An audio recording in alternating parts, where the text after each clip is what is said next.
Mahmoud Ahmadinejad appears to be a firm believer that the best defense is an attacking offense. And attack he did, blaming the United States for the spread of nuclear weapons, branding Israel the Zionist regime, and defending Iran as, quote, a country of love, compassion, and peace for mankind. He addressed the United Nations Nuclear Non-Proliferation Treaty Conference for over half an hour and barely mentioned his country's disputed nuclear program, but said there is no credible evidence Iran is building a bomb. Instead, he questioned President Obama's recently announced plan to reduce America's nuclear arsenal. But the United States has never respected any of its commitments. So one may ask, how much could nations possibly trust the United States to implement its commitments?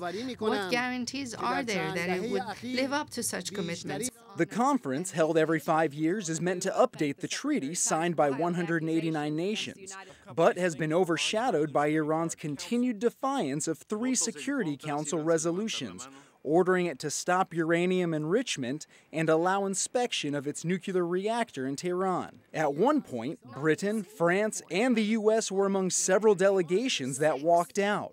And by the end of his speech, nearly 2/3 of the seats in the General Assembly Hall were empty. As you all heard this morning, Iran will do whatever it can to divert attention away from its own record and to attempt to evade accountability. Secretary of State Hillary Clinton also spoke as the U.S. revealed it maintains just over 5,100 nuclear warheads, and she accused Iran of trying to fool the world. For all the bluster of its words, the Iranian government cannot defend its own actions, and that is why it is facing increasing isolation and pressure from the international community. President Ahmadinejad has announced a press conference for tomorrow here in New York.